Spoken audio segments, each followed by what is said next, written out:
Wild game is not gamey unless you haven't treated it right. And then the most important part is cook it right. Marinate it with fresh herbs and garlic and cook it rare on your grill quickly. You can always put it back on and slice it across the grain, and it's so good it'll make you slap your grandmother.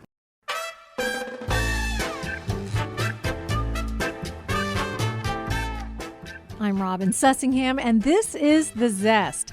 Citrus, seafood, Spanish flavor, and Southern charm, The Zest celebrates cuisine and community in the Sunshine State.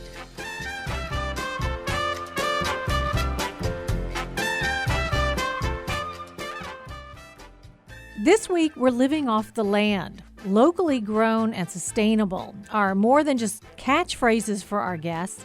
Restaurateur Ed Chiles finds delicious uses for one of Florida's invasive species, and Emmanuel Roux turned a vacant city lot into a productive and educational urban farm. We'll also check in with Tampa Mayor Jane Castor to get the dish on her favorite food and local restaurants. As Tampa's newly elected mayor, Jane Castor has a lot of priorities, from transportation to safety to affordable housing. But those aren't the only things on her plate. I recently had a chance to ask Mayor Castor about her favorite local restaurants and who does the cooking at home. So what about your favorite food? My favorite food is just about everything. Now you got to pick some. I know. I love to try different foods. And now, I've lived in Seminole Heights my entire adult life since I was 21 years old. And now it's the hip place to be. So many restaurants. I know. And they have so many restaurants there. If I had to pick my favorite, I tell you what, recently it has been Michelle Faedo's Cuban sandwiches. That's a good Tampa answer. I know, it really is, and it's the truth too. I just, matter of fact, I had one last night. I had half of one left over in the refrigerator, and we had an event, the mayor's ball, last night, and I never had the opportunity to eat. I was taking photos and talking to people, hobnobbing. I know. So I had to do it when I got home. And your partner is Anna Cruz. Anna Cruz, and she is a lobbyist. Mm-hmm. She works for Ballard Partners. Okay. Do you guys cook? She does. She is an incredible, incredible chef. Yes, she's amazing. Nice. I tell you, she's one of those people that her idea of a fun evening is to have like 30 people over and cook for them and do it all herself. And she just loves it. She enjoys doing that. And 30 people would be my family. That would be like a Thanksgiving or a Christmas or something like that. I certainly don't have 30 friends over. You have at a the house. Big extended family. I have a very big family. Yeah, a lot of nieces and nephews. Yes. Uh-huh. What about your favorite restaurant? Favorite restaurant? I would say right now, Edison's. Just went there the other night. Oh, Mise en Place. There's 100. Now, see, you can't get me in that corner. Because then I've got my neighborhood. I've got Ichikoro, Front Porch, Sea House, Rooster and the Till. So I've got all of those. Oh, Eulalie as well. I live on the river. I've lived on the river for, almost 20 years, right down by Lowry Park Zoo.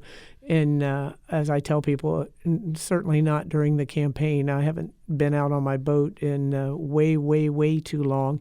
But for some reason, I don't know, it's some sort of defect with my boat. But as I go down the river, it always veers into Eulalies. I don't know. Defect. Right. I don't know what it is. I have to find out with the manufacturer. But their charbroiled oysters are to die for. Ed Chiles is the son of the late Governor Lawton Chiles. He's also the owner of several seafood restaurants, and he has a passion for local and sustainable food sourcing. I spoke to him about the way his restaurants have been experimenting with cooking wild-caught hogs. We're doing things with wild pigs in Florida where there's 1 million invasive pigs. They're a problem. They're causing all kind of problems on environmentally sensitive lands and neighborhoods and golf courses. But it's an opportunity. It's an opportunity to take lemons and make limoncello, because wild pig meat is fabulous. All right, the pigs came from Spain in 1539 in May with Hernando de Soto, and they were Iberian, two-toed, black Iberian pigs, which are the finest pigs in the world. So that's the strain we've got. Wait, that's the wild hogs that you see? The first wild hogs, the first 13 pigs that came to Florida came with the Spanish. There was no domestic pigs. The Europeans hadn't gotten here yet. Some of those pigs got out. The domestic pigs came. There was hanky-panky going on. The Russian boars came over on the land bridge, a little bit more intermixing. But our pigs, our wild pigs, that 1 million that are a problem in Florida have Iberian blood in them. And we've got a guy here in your area that is doing a new model for this. We've been selling wild pigs for about 6 years from a ranch called Three Sons Ranch down in Punta Gorda. Unfortunately, they stopped doing it. You got a guy right here in your backyard that is doing things with these wild pigs by holding them for 60 days and finishing them on acorns. The finest ham in the world is Iberico Burlata. Burlata means acorns. That's a free-range Iberian pig that eats acorns. Our pigs are eating acorns. The wild pigs, that's God's food for them, right? It's the best in amino acid, protein, and fats. If you put corn down for pigs and peanuts down for pigs and acorns down for pigs, the pigs are going to the acorns every time. So he's finishing those for 60 days. Putting 25 pounds of that beautiful white fat on them, right? And we've just gotten it. We're playing with it for the last 3 weeks in our restaurant. I hope to get by and see him today on the way home. And the things our chefs are doing and their excitement level with it is off the chart. Really? Terrines, galatins, wild pig braises. We're going to have one out at our farm on a spit here pretty soon, doing a farm table dinner with our clams and our and all of the produce from the farm and the hemp crackers and the things that we're doing with hemp. That's another story. We're raising. Let me ask you, how do they catch these? How are they? I know people kill the pigs. They go out and hunt them, the wild pigs, wild boars. But how do you catch it in order to finish it, to fatten it up? Well, that's one of the most exciting things you'll ever do if you're a hunter, because you go out and you catch them with. They run them with dogs, and the dogs catch them. And then they bring them back alive, right? So the dogs will just grab them and hold them until the cowboys come and they put the pig in a pen and bring it to wherever it's going. Now, a lot of people then too, you don't want to take that pig then because that pig is all amped up. These pigs are going back and they're sitting around for 60 days having a very nice time, eating a smorgasbord, being treated very well, probably a little music going on, a little flirtation. And then they take them out when they're very happy. That's the way I want to go, well-fed. And are they breeding them at all during that time, or? Well, they are breeding because they're pigs, and there's boy pigs and girl pigs, and there's little pigs running around, yeah. Oh, so where is this that you're talking about? Where is this facility? It's called Shogun Farm, and it's in Seffner, Florida. Okay, and then are you buying from them, and your chefs are making dishes from this? Yes, ma'am. What are they making? Well, one of the first things they did was porchetta. So I love game, right? I don't eat a lot of store-bought meat because I'm lucky enough that I get elk in Montana every year and venison at our farm in Tallahassee where we grow blueberries, organic blueberries, that we use in our restaurants. But I've always aspired to porchetta. Like I would just love to be able to do a good porchetta. And there's a restaurant in New York that does a good porchetta. You got to go. My guys made porchetta is when you take the whole side of the pig from behind the shoulder to in front of the ham, and you peel all of that off in one piece like a doormat, like a big pork belly. So you have the loin and all of that from the top that runs down the backbone, right? And then the area of the ribs, and then you have the pork belly. So you have that big doormat-like, and then we took fennel fronds from the farm and herbs from the farm and garlic. Our chef Rich did this and laid that all out on it, and then you roll that up. Now, it's got the hide on too, right? That crisp up. You roll that up, you tie it in a log, and then you cook it all together, and then you slice it across the grain. It was beyond fabulous. They're making galatines with this. They're making head cheese that's wrapped in bok choy from the farm. And if people want to see it, go on my Instagram page. It's Ed Chiles with a lower slash, and you'll see Not only the wild I mean, pigs, like Ed but you'll see. /Chiles. Thank you, Okay. Ed_Chiles. Right. And then you'll see everything you'll do. You'll see dry-aged kingfish. You'll see what we're doing with mullet. You'll see what we're doing with grouper collars. You know, we're doing grouper skin crackers. Grouper skin crackers. Fabulous. Huh. Who knew? Who knew? This guy, he's a real sharp guy, and he's very passionate about this, and he's got the wherewithal. Like I said, he knows how to, machinery and all of these. And Is he hunting them himself, or people are bringing them? He's hunting paying them for both. it. Okay. So if people have got a pig problem, you want to call Shogun Farm. Those things, I had one chase me one time. I was walking my dog through my neighborhood. It was a new neighborhood, and we stopped, and there was a boar digging through some azalea bushes, and it turned around and looked at me and my little puppy, and then started coming at us. Yeah, they can. I You don't want to get one cornered. They He wasn't even cornered. He just chased us down the street. Yeah. It seems like they'd be too tough and gamey. That is really a what do you call that? A fable or a myth? It's a misconception. Wild game is not gamey unless you haven't treated it right. If you shoot the right animal, that's where it starts, right? And then you make sure you take care of that animal. You've got to get it viscerated. You've got to cool it down. You need to hang it if it's a deer. I like to hang 2 weeks with the hide on. You need to break it down right. And then the most important part is cook it right. If you overcook it, you are done. You are gray. You are tough, unless you're going to stew it or braise it. Cook it, marinate it with fresh herbs and garlic, and cook it rare on your grill quickly. You can always put it back on and slice it across the grain, and it's so good it'll make you slap your grandmother. Well, but the pigs, the wild pigs, need to be. You said they need to be finished. They catch them, ma'am. and he fattens them up. No, for ma'am. 60 days. They are good without finishing, but they're better if you finish them, right? So it's already good.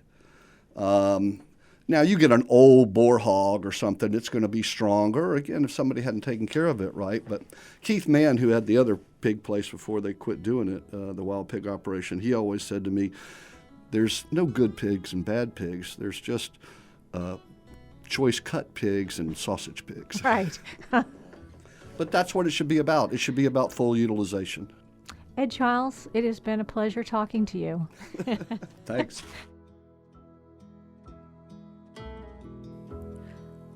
What was once a vacant lot is now an urban oasis. The mission of the St. Petersburg EcoVillage Community Garden is to reconnect people with nature. Producer Dalia Colon recently surveyed the bounty with Emmanuel Roux. He's a longtime restaurateur who's part of a small army of volunteers who use their food knowledge to educate the public about nutrition, including a group of teenagers from a local nonprofit who stopped by for a tour while Dalia was visiting. So this is the farm. This is the farm, 15th Street Farm in St. Petersburg, in the heart of St. Pete. You really are in the heart of St. Pete, and I honestly drove around the block several times going, where is this place? And then here it is. It's like an oasis in the desert. So can you just describe where we are, how large is the property, and paint a picture for me. What goes on here? Originally, 9 years ago, it was a vacant lot. And because they couldn't make a parking lot for Tropicana Field, the city wouldn't allow it, we turned it into an urban farm. And we've brought in a lot of yard waste from the city, composted yard waste. We've brought in about 300 tons. So we are recycling waste from the city and making very healthy soil. And we're growing vegetables, and it is our main mission is to be an educational resource for the community. But we're also in the process of building an events barn with a commercial kitchen, and we're going to have some cooking classes, field to fork dinners, and nutrition classes. That is so cool. Now, when you say we, who do you mean? It's, you don't do these things alone. There is a whole group of volunteers. There is somebody who is financing it, who's made it all possible. And what we do is tasting tours of the garden. and people are blown away by the number of different flavors and textures from the vegetables that they experience over 30 or 50 feet, because we grow a lot of things that people are not used to finding in the supermarket. And I do want to ask you, maybe you can take me on an abbreviated tasting tour in a few minutes here, but who's here today? Here we have a group of kids from, they are mostly teenagers from Sail Future. So my name is Madeline Manlove. I'm the Education Director for Sail Future. Sail Future is a child welfare nonprofit that provides wraparound services and sailing experiences to teenage boys in the foster care system. So we are here today as part of school. We run a school along with the residents, a sailing program, and we'll hopefully come here more and be more partners with the community garden, getting the boys involved in learning about health and learning about cooking and learning about how they can be good stewards of the environment. Wow, what a cool day of school, huh? Why is it important for the boys to kind of get their fingernails dirty and get in the dirt and see where their food comes from? I think that so many of us are disconnected from where our food is actually coming from, especially teenage boys, and so who would rather eat, Cheetos and sodas than vegetables from the garden. So I think that coming here and seeing what they can eat, what food actually does look like, and how they can potentially prepare it back at the house. And grow it. I'm Love, I'm 15 years old. My name is Angel Alvarado and I'm 14 years old. So what do you think of this place? I'm gonna be honest, I'm not into gardens and stuff, but this one's very nice though. It's organized, it's nice, it's calming, it's bright. It is bright, okay. It's hot, well that's Florida. Angel, you said it's calming. Describe what it looks like and what makes it so calming, do you think? That it's just plants everywhere, you can hear the birds, you can just hear the plants rubbing against each other. The vibe is just like the vibe is just chill. The vibe is chill. You sound like you're talking about a nightclub, but it's like a Khaled vibe, singer. Yeah.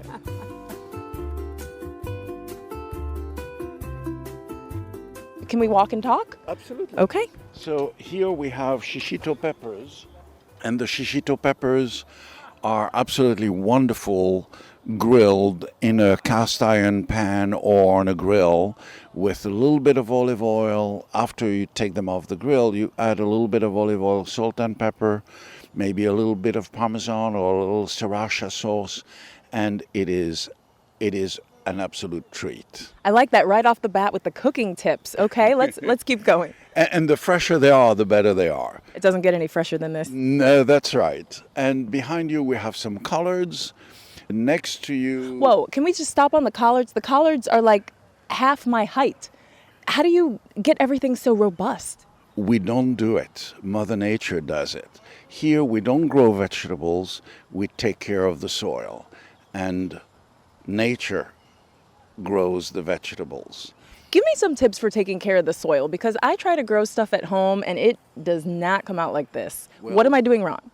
Because in Florida we have a lot of sand, and you need to add a lot of organic material, and you need to add fungi and bacteria to break it down to make the nutrients available to the plants. Right. It is the same thing that happens in our digestive system. So this is why it is so important to eat vegetables that are grown in the soil. They will be a lot more nutritious, and they will also have bacteria on it that we need for our digestive system. It is particularly important for toddlers because it is in the first 3 years of life that we acquire the gut microbiome that we're going to keep for the rest of our lives. I have a 3-year-old about to turn 3, so you're freaking me out a little bit. I gotta do some catching up. Go get him right now. Okay, we'll finish this later. No, but seriously, okay, let's keep going. I see a lot of color. So Are those? Here, I'm gonna have you try something here.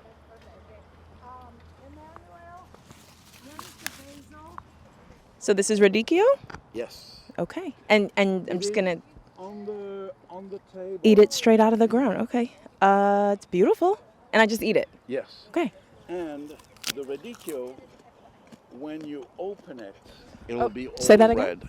The radicchio is a very big lettuce, and inside is what you find in the supermarket, which is violet, and that is what is mixed with fancy salads.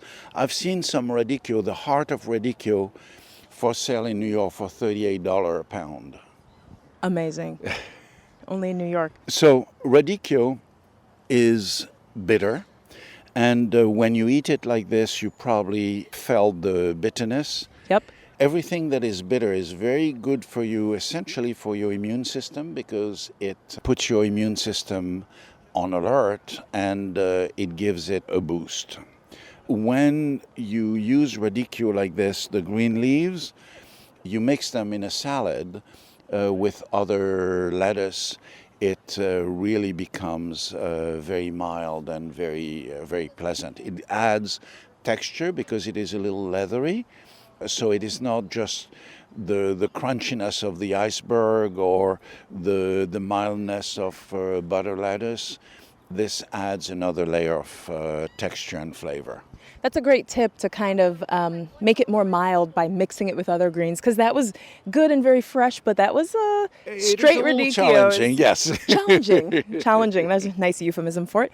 Walk me through, what else do we have here? I mean, there's so much. We'll never get to it all. We have, this is a Chinese cabbage. It is called Tokyo Becana. And you can eat the leaves in a salad, so it would be a very nice complement to radicchio. And the stems and the leaves can be stir-fried. So with a little bit of sesame oil, a little soy sauce, it makes a wonderful dish. I love how you have a suggestion for everything. What's your background? How did you get into this? Oh, I come from a long line of farmers in France and North Africa. I'm French, but I was born in North Africa, in Tunisia. We've always had vegetable gardens and cattle and chicken and all this, so I'm very much at ease in it.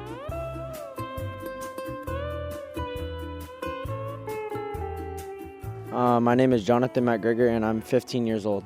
I didn't know how many diversity of like vegetables you can try. Like all I grew up around was broccoli and cauliflower, green beans, but there's many different vegetables here you could try, and you could take some home.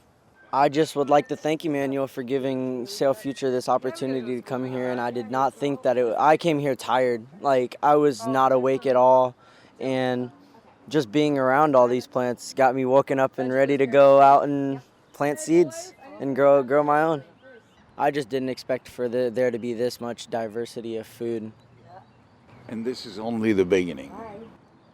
There's more. Oh, there's 10 times more. All right, guys. Now, if there's 10 times more of this, I need to go where these plants are. The boys seem really surprised that they had a good time. Is that a typical reaction, that type of surprise? It is a typical reaction, and the reason is very simple. Here, we reactivate our epigenetic memory. For hundreds of thousands of years, our ancestors depended on nature for food, clothing, for everything. Over the last 75 years, thanks to Walmart, Target, and Publix, we've been disconnected. And what happens here? And it happens here on a farm, but it could happen in a forest. We reconnect with nature. Here we're surrounded by trees, we're surrounded by plants that have, all of them, exude smells that talk to our bodies. We don't perceive them necessarily in a conscious way, but it is in our subconscious, and every cell in our body reawakens to nature. And this is what happens here.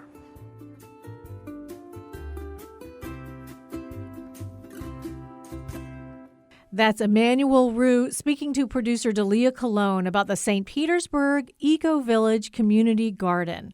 You can see photos of the farm at our website, thezestpodcast.com.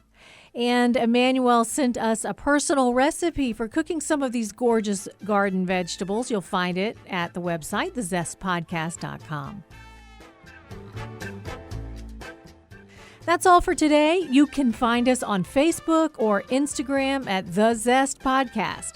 Visit us at thezestpodcast.com for recipes and for stories that you might have missed. And be sure to subscribe to The Zest on our website or on iTunes, Google Play, or wherever you get your podcasts. I'm Robin Sussingham. Dalia Colon and I produce The Zest with help from Craig George, Megan Trimble, and Mark Hayes. The Zest is a production of WUSF Public Media.